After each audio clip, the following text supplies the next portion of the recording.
Have I finally lost it? What am I doing? I scolded myself as I rode down the elevator of the Invotech headquarters. I still couldn't believe that the ninja took me to the building of one of the biggest tech companies in the world. I can feel myself sweat under my rain jacket as I waited for the elevator to open up and watch some important CEO or something step in and find a goggle burglar and a discount Ezio just standing here. The only person that didn't look like he was about to go to the convention was an older ginger man who picked up me and the ninja in his lime green Kia Soul. The guy was a tan ginger who was sporting a lumberjack beard and a full head of hair that went down to his shoulders. His oblong face remained expressionless as his tired, baggy green eyes looked down on the combination of floor buttons he was holding down. Every second we spent on the elevator was another second. I felt I was going to die of anxiety. We spent the entire car ride in this elevator ride in silence, which really didn't help with my already racing heart. To be fair, I didn't really try to start up a small talk with the masked kid. I instead spent the entire time dodging eye contact with the lumberjack guy and texting Jordan about everything that was happening. He had already sent me 3 messages wondering where I was, which was a lot for Jordan. As I texted him, he flooded me with questions about the ninja, the fight with the 110s, and if he needed to take a bus downtown to back me up. As relieving as it would be to have Jordan here, I'd rather be the only one who gets murdered if this ends up being a kidnapping. So I told Jordan what building I was at, so if I do end up getting murdered by the ninja kid tonight, at least Jordan will know where to find the body. The elevator finally stopped after what felt like 5 minutes listening to the out-of-date pop songs. The LED floor number in the corner of the elevator that should be displaying the current floor we were on was instead flashing an error message, not an assuring sign. I watched the elevator door with caution as it slowly opened to reveal where the ninja and his friend had taken me. I was met with a rounded concrete corridor that broke off into 2 paths. Each path led to a metal door that had a keypad next to it. The ginger man led me and the ninja down the right path. After putting in a code, the ginger man opened the door and gestured for me to walk in.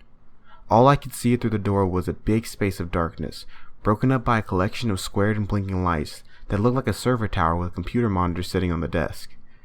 Relax, Shoy. You're going to be fine.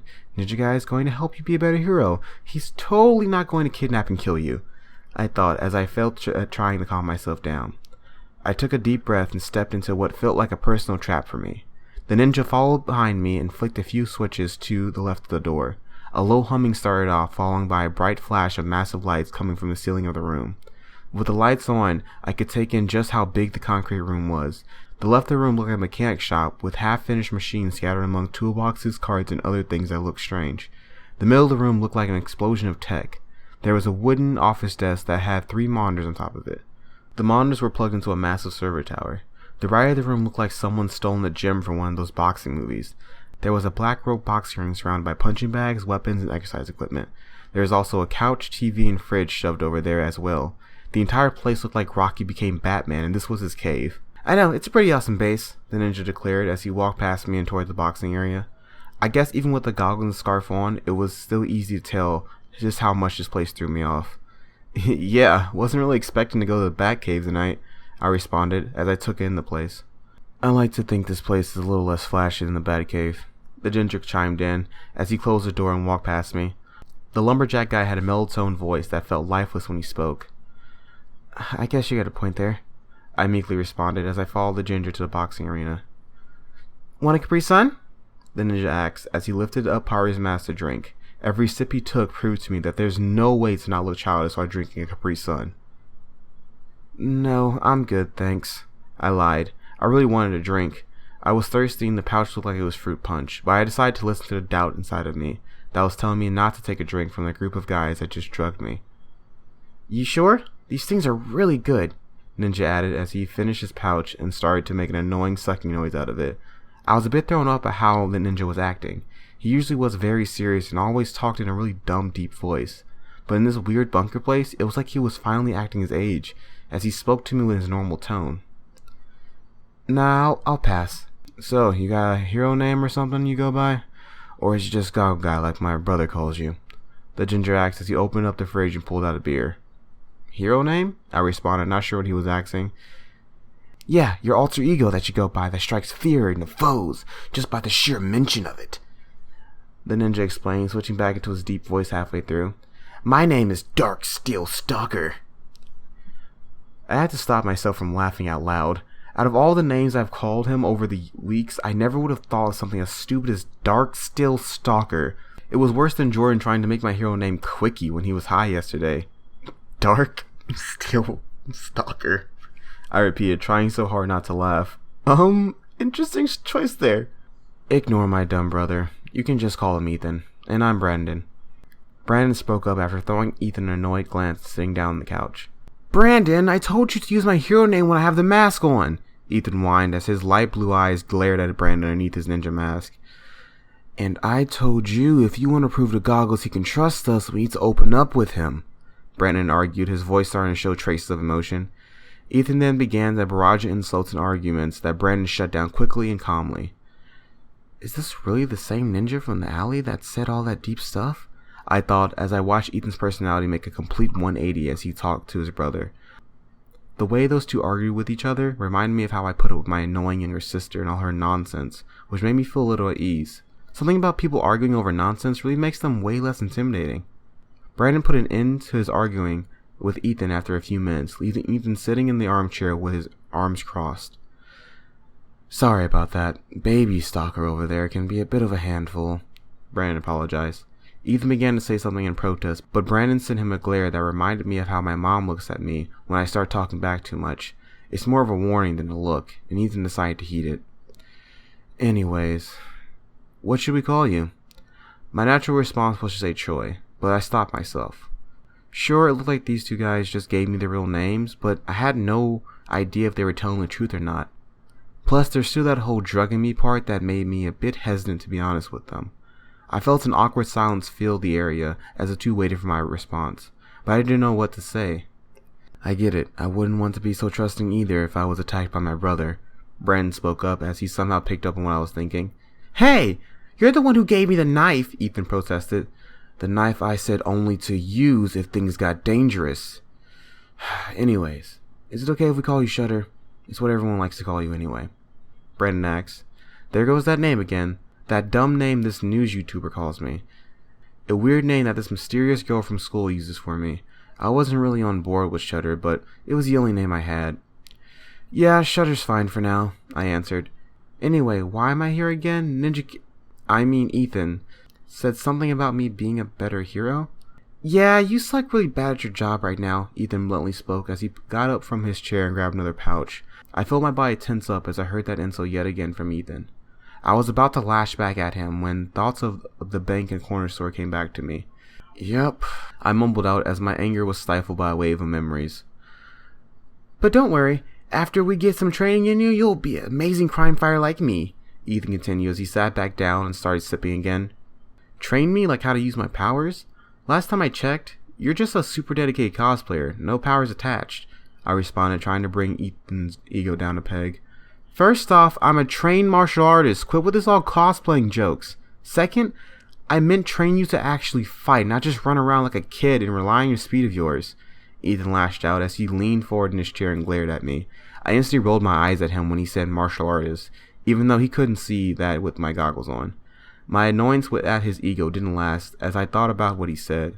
I knew what he was saying was true. I had never really fought anyone unless it involved super speed, and I was pretty sure my little sister was better at it than I was at this point. I would be completely useless without my powers. I was completely useless when Ethan managed to take them away from me. Even if it was only for a short moment of time, it was still pretty scary. Yeah, you got a point there, I meekly said. Yep, so we need to teach you how to be a proper fighter. I'm going to have to put you on my personal crime fighting training routine that would turn your weak, flabby, shameful, Quit it, Ethan, Brandon ordered as he rubbed his beard and rolled his eyes. We're here to help Shutter out, not roast him. What? I was just pointing out the areas we need to improve, Ethan responded. What you were doing was stroking that ego of yours, Brandon said while throwing another warning glare at him, which stopped Ethan from arguing back. Sorry, Pajama Boy can be short of a few brain cells sometimes. Hearing that joke from Brandon and watching Ethan's flushed reaction caused a small grin to crawl across my masked face and helped me get out of my own head.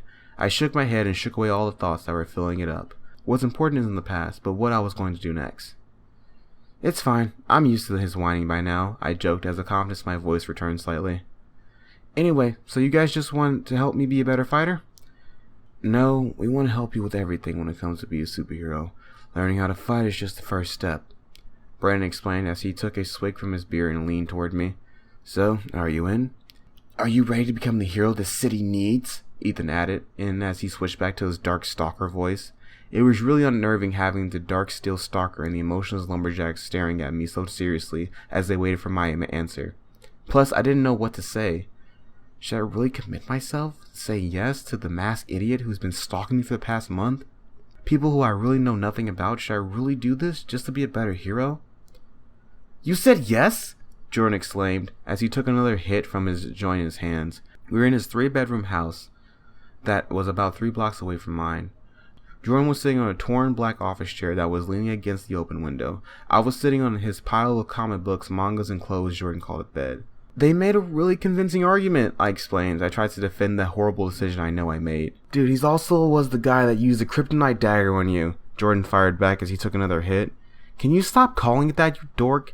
They didn't use an alien material to stop my powers. What did they use then? They said it was a dagger that was covered in some stuff they used to tranquilize an elephant or something, I explained, rubbing the area where I was stabbed. I still didn't understand how the wound had completely healed already. You see, that's just what they want you to think, Jordan said as he wagged his finger at me. What? No decent villain would tell the hero they have his one super rare weakness? You're an idiot, Jordan. They're not bad guys. At least I'm pretty sure they're not. Whatever. Just remember that I tried to warn you. So when does your secret training start? I flopped backwards on Jordan's bed and started staring at his gray ceiling fan as I explained to him what Ethan and Brandon told me. I told him how they scheduled my first training session tomorrow after school, and how Ethan was hyping it up to be the true test in your might and mind or something dramatic like that. You're taking me with you, right? What? Why do you want to go? I'm going to an underground bunker with my PJ Predator, I questioned. You're going into a Batcave to train with your possible Alfred and Robin. Of course I want to come. Jordan explained as he finished his blunt and rolled his chair across the wooden floor towards the bed. I sat up and watched him lift up a pair of boxers and pick up a can of Ozone Clean. You really are a weeb, huh? I smiled as I watched Jordan spray his room. And you're gonna love this weeb brain when all your supervillains start showing up and you need my endless knowledge in comic books, Jordan confidently said. Whatever, I'm pretty sure I know way more about comic books than your stone brain does. With that, me and Jordan began to debate on who had the greatest knowledge of all things comic books. The debate somehow ended with a draw, and Jordan tricked me into letting him come to the training session tomorrow. Before I could think about what I did, his mom came home from work, which meant I was about to hit my school night curfew, and I needed to leave. The next day, after 8 hours of spacing out in class and stuffing my backpack with worksheets, it was time to head downtown. I thought about ditching Jordan before he could find me, but he was 2 steps ahead of me. With the sound of the last electronic bell, he was waiting for me outside of the classroom door. He must have skipped his English class to get here this early. As he walked up to me, he had a cocky smile on his face, as if he knew he had outsmarted me. I should snitch on you for skipping class, I jokingly said as we began to make our way outside. Who said I skipped? I just took a really long bathroom break. Jordan smiled as his cocky grin got bigger. We made our way out of school and walked to the bus stop. We then spent the next hour bus hopping our way to Invotech. When we arrived, I dipped into an alley and changed into my Shutter outfit while I sent Jordan ahead. When I finished changing, I used my powers and sped to the elevator without anyone seeing me. Jordan pressed the elevator button and we both prayed that no random employee would be on it when it opened. Sadly, when the elevator finally dinged and slid open, there was someone on it. They weren't an employee or businessman though. In fact, he didn't even look old enough to even work. In the elevator was a young freckled white kid with a buzz-cut brown hair. He looked like he was a stereotypical bully with the white beater and gray jogging pants he had on. I would have been a little freaked out if it wasn't for his hands that were wrapped in some weird black tape and the glare from his light blue eyes. What's up, Dark Steel Stalker? I mockingly greeted. You're late, Ethan responded, ignoring my mocking and putting on his serious voice. And you brought your snitch. Why is this ninja kid calling me a snitch and dressed like he wants my milk money? Jordan laughed as he was completely unfazed by Ethan's mean glare. Snitch? This is my friend, Ethan. I wanted to even the playing field since you got your brother down there, I corrected. Ethan looked Jordan up and down with a disapproving look that was met with laughter from Jordan. Whatever, I guess that's alright. Come on, we got a lot of work to do. When we entered the massive room, Jordan immediately started making Batman jokes like I figured he would, as he took in the scenery. He was about as shocked as I was when I first came in. I mean, I was still a bit shaken up by being in a hidden superhero base beneath a big tech company building. We walked over to Brandon, who was working on his Nest of computers. He gave a mumbled hi and a wave as his eyes never left the computer screens. Jordan decided to try to get more words out of Brandon while me and Ethan headed over to the ring. You sure you want to keep that stuff on? You're going to restrict your movement, plus you're going to get really hot in that, Ethan asked. Part of me just wanted to take the silly outfit off. I mean, Ethan had not only given me his actual name, but now he was just letting me see his face. The least I could do was let him see mine. Still, there was a part of me that was hesitant. Look, I get it. A hero's identity is the most important thing to him, and if it gets out, he will never be able to save the loved ones from his vigilante life. But you can trust me, Shutter.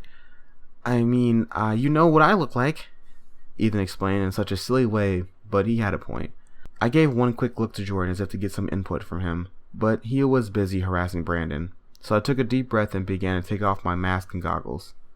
Huh, your mouth is smaller than I pictured. What? Nothing. Let's get started. We don't have a moment to waste.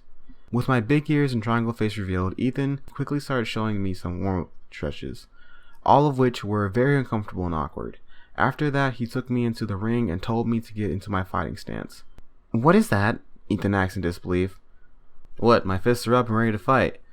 No, they're too low and ready to get your thumbs broken, Ethan corrected as he raised my arms and pulled my thumbs out of my fists and tucked them next to my fingers. You still look like a fourth grader trying to pick a fight, but it'll have to do for now. Hey, I'm more of a lover than a fighter, says the crime fighter. Touche, I admitted as the irony of the crime fighter who couldn't fight hit me again. Whatever, now just try to punch me without using your powers, Ethan instructed as he positioned himself to fight. What, you want me to hit you? I questioned as I tilted my head and narrowed my eyes at Ethan. I want you to try to hit me. I doubt you'll actually be able to do it, Ethan said with a quick smirk. You know, you really give off a cocky bastard vibe, I pointed out as his comment managed to hit my ego as sharp as a knife hit my back. I don't know how telling the truth is considered cocky, Ethan responded with another smile. The smile cut up the last of my composure I had as I charged forward for a swift punch to his face. As I should have expected, the ninja easily weaved his head out of the way and pushed me off balance with one hand. I managed to regain my balance and raised my fists again. I threw a slightly weary look at Ethan as I reminded myself that he was most likely an actual ninja. Ethan exchanged looks with me and simply gestured for me to come at him again as he was now shining a full, toothy smile. His smile alone was fueling me to go in for another punch, but my self-preservation was telling me that was a really dumb idea. You got this, Shutter! Show this kid who the real hero is! Jordan yelled as he ran over to cheer me on. Yeah, let's show your friend who the real hero is, Ethan agreed as he once again gestured for me to come at him. The combination of the brat's ego and Jordan's hype managed to overtake my common sense, and I went in for another swing. What was meant to be a blow to his face ended up being me with my arm behind my back and pushed away as Ethan easily defended himself against my attack. Yep, we definitely have a lot of work ahead of us, Ethan said as he shook his head in disapproval. Oh, don't let him do you like that, Shutter. You could do it, bruh. Just get one hit on him. Go for the balls if you have to, Jordan cheered on. My flight instinct was really kicking in as Ethan was treating me like a high schooler treats a kindergarten trying to fight him. Jordan had a point though. Ethan's cocky grin was really getting on my nerves and I really wanted to get off his face. There was only one way I could think how.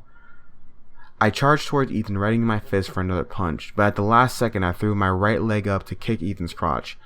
Not the most heroic way to take someone down, but I was way past fighting in a heroic way. As if he was reading my mind, Ethan saw the kick coming and grabbed my leg midair. He quickly kicked out my other leg and sent me tumbling to the ground. I was left there with my leg in the air and Ethan on top of me, pinning an arm with his knee and his fist aiming at my face.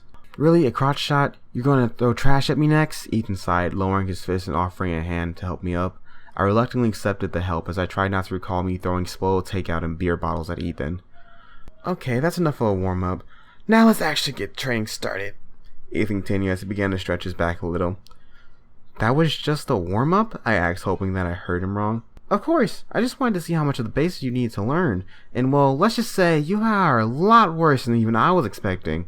Now, let's begin.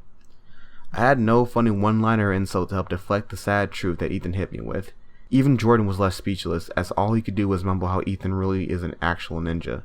So I was left with no choice but to keep pushing forward on trying to be a real hero. I mean, it has to get easier, right? Everyone sucks on their first day at anything, I thought as I readied myself for whatever Ethan had planned for me. I was completely wrong. It had been 2 weeks since I started my secret training with Ethan, and I felt like I was in hell. Keep your guard up. Find your opening. Find your opening. Watch your footing. Ethan barked as he proceeded to repeatedly whack me with a stick. He had graduated me from trying to hit him while he easily dodged me to me trying to hit him while he mercilessly whacks me with a stick. All because I managed to accidentally land a little punch on his stomach. Focus, Shutter. Watch your footing, Ethan continued to order as his attacks persisted. We were currently in a boxing ring performing this weird dance of my safety as I was trying my best to shuffle and dodge Ethan's attacks while he charged at me with a wooden staff. I used to just run away from Ethan, but he would get mad and take me down like I was a 110 on the street. Now I was just trying my best to survive his onslaught and his annoying yelling. You're wide open, Shutter, Ethan instructed as he smacked me right in my ribs. You need to watch your movements. It's hard to do that when I also need to watch my hands, stance, feet, elbows. Have you forgotten how many eyes the average human has? I responded as I barely stepped out of the way of another swing. You need to learn how to focus on your body as a whole. You're not a collection of parts, you're a whole unit, Ethan explained as he landed a quick strike on my right arm. I feel a collection of pain when you keep hitting me like that. Is this really the best way to teach me? I yelled as I felt the sting of pain from the strike on my stomach. Stop talking and focus. Maybe then you'll get hit less, Ethan said as he hit me square on my forehead. As I felt the blunt force of the staff hit me, I felt something snap inside me. Without thinking, I charged at Ethan and the world around me began to slow down to a crawl. It was much easier to dodge his painful hits when he was swinging the staff like he had a sack of bricks attached to it. Hitting was a breeze as I pushed him probably a little too hard and watched his entire body slowly fly backwards. A wicked smile shined on my face as I sent the kid who's been kicking my butt for weeks flying. Once I watched his eyes widen and his mouth gape open in shock, I let the world snap back to normal. I've told you, no using your powers, Ethan barked after a grunt of pain. And I told you that rule's stupid. What's the point of the countless push-ups, sit-ups, chin-ups, and beat-ups if I can just take you out in an instant? I argued as all the soreness in my body fueled my rage. You need to learn to fight properly if you want to be a real hero, Ethan fired back as he got back to his feet. Do I really? I've taken out a few dozen thugs with my super speed and playground tactics, as you call it. I don't need to be a freakish ninja like you to get the job done. Oh, you call getting innocents hurt, allowing crooks to damage properly, and barely being able to defend yourself getting the job done? No, I responded, losing a bit of my rage as flashes of the kid at the bank entered my mind. But that doesn't mean I need all this high-level training. I need to be taught how to be a superhero that uses his superpowers, not how to be some crazy kid who runs around trying to take down gangsters with just fists. Using your powers is taking the easy way out of things, and you'll learn nothing. If you want to be a superhero, you need to learn how to fight like one the proper way. If you're not willing to do that, then there's nothing me and Brandon can do to help you, Ethan argued as he walked up and stared directly into my eyes. What he was saying didn't make sense. Of course using my powers was the easy way out, but what's wrong with that? What's the point of having super speed if I don't use it to make things easier? Ethan just couldn't understand what it's like to have these powers. He couldn't understand how frustrating it is to be forced to do difficult exercises without using my powers. It's like trying to box someone with one hand tied behind my back. It didn't make any sense and I was sick of it. I guess this is our last training session then. I'll see you in the streets, Ninja, I coldly said as I wasted no time grabbing my things and speeding out of the bunker base.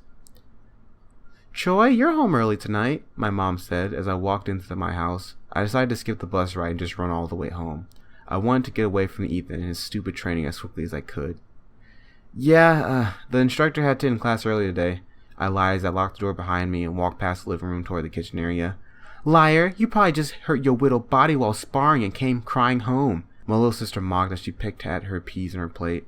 She was sitting at the dining table with my dad, while my mom was making a plate of peas, mac and cheese, and drumsticks. Don't tell me we got another football accident in our hands, son. My dad laughed as he took a bite of his chicken. Very funny, guys. I was 5 years old when it happened, and you were barely alive when it happened, Angelica. I fired back as I called my sister by the nickname I got from the Rugrats character she hated the most. Angelica turned her rounded head toward me and sent death glares at me with her hazel eyes and clicked the table with her long, glittery nails. Angel, Terry, stop picking on Troy and eat your food before it gets cold. Troy, dear, I was just about to put your plate in the microwave, but you can just eat it now. My mom stepped in to save me as she sat a plate down next to Angel.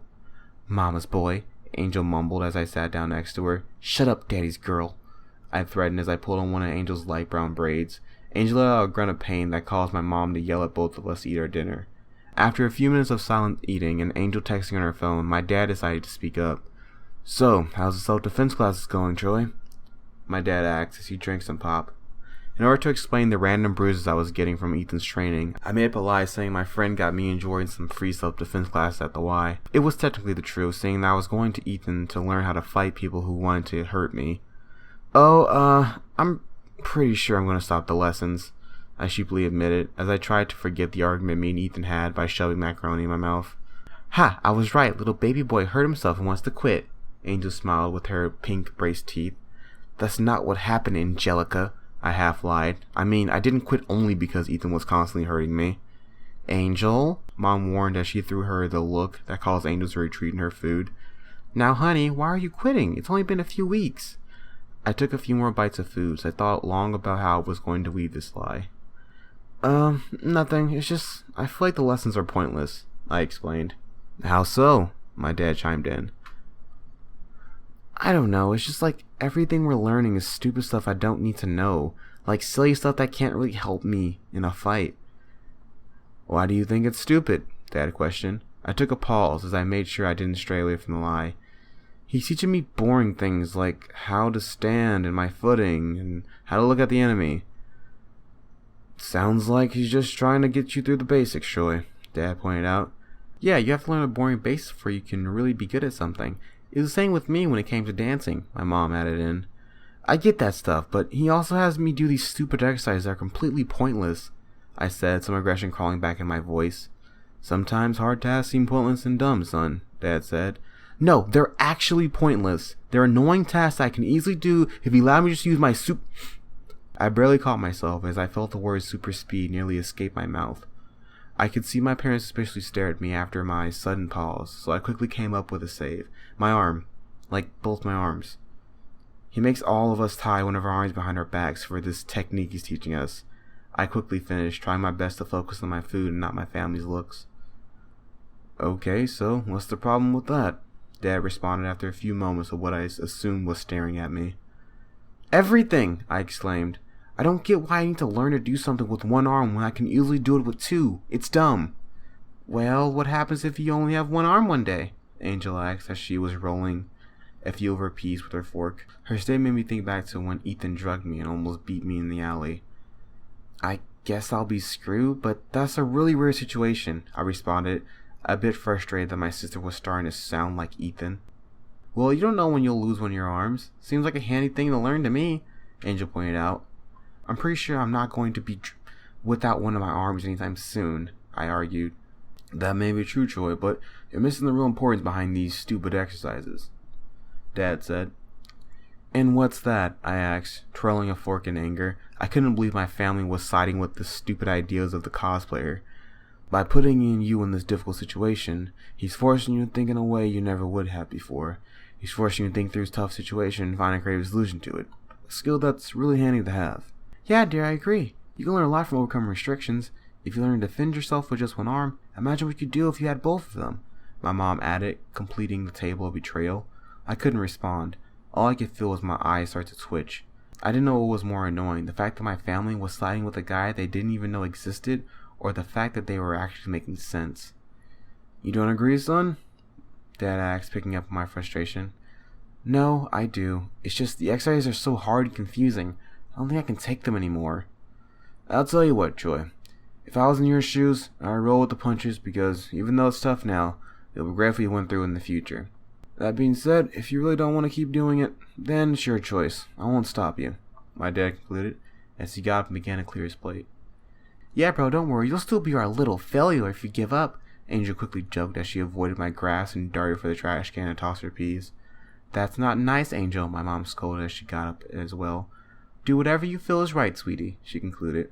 With that, my family cleaned their plates and left the kitchen, leaving me with my thoughts. My family of traitors who couldn't just side with me and make me feel better.